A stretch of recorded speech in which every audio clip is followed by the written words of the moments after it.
In the dark streets of New York, where loyalty was bought with fear and power was protected with silence, one man climbed higher than almost anyone before him.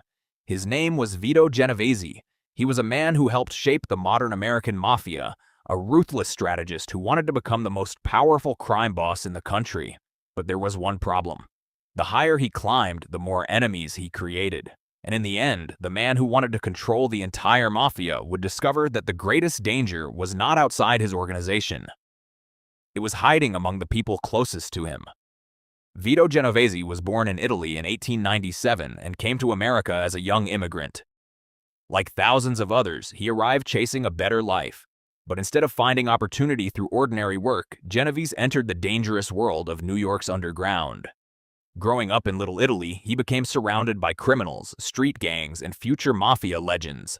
Among them was a young man named Lucky Luciano.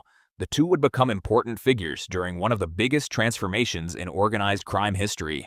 While older mafia leaders followed traditional rules, Genovese and his generation wanted something different.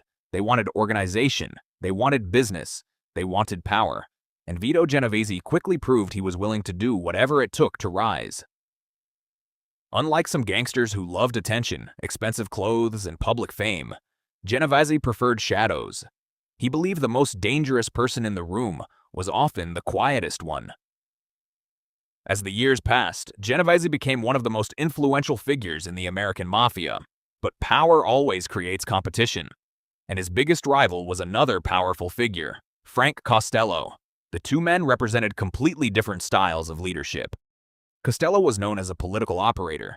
He built connections, avoided unnecessary violence, and believed influence was the key to power. Genovese was different. He believed fear and control were the foundation of authority. For years, the two men stood on opposite sides of a silent war for control. And eventually, Genovese made his move. He wanted more than influence.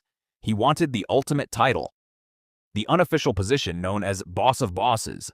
But before Genovese could reach the top, his rise was interrupted. Facing legal pressure in America during the late 1930s, he escaped to Italy. Many believed his career was finished. But Vito Genovese was not a man who disappeared easily. While in Italy, he attempted to maintain influence and connections. Then, after World War II, he returned to America. And instead of starting over, he rebuilt.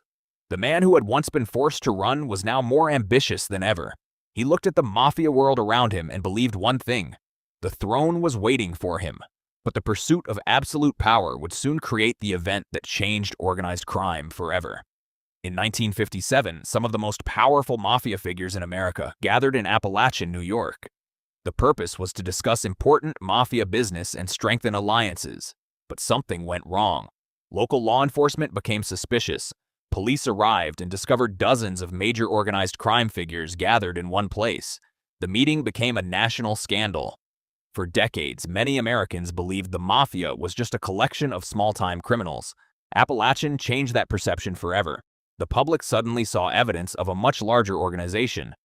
And ironically, the man who wanted to demonstrate mafia power helped expose it to the entire country. Despite the attention, Genovese continued pushing forward. But behind the scenes, his enemies were growing. In 1959, Vito Genovese was convicted on narcotics conspiracy charges and sentenced to prison. The man who trusted almost nobody was finally defeated through information from inside the criminal world. His empire began slipping away. The dream of becoming the undisputed ruler of American organized crime was over. Even from prison, Genovese remained a respected and feared figure among some mafia members. But the power he spent his life chasing was gone. Vito Genovese's story is one of ambition, betrayal, and the dangerous price of power. He helped build the modern mafia. He challenged some of the strongest criminals in America, and he came closer than many ever did to controlling the underworld. But his greatest weakness was the same thing that drove him: his hunger for more. Because in the world he lived in, a man could spend his entire life climbing to the top, only to discover there was nobody left to trust when he got there. This was the rise and fall of Vito Genovese. If you enjoyed this, subscribe for more.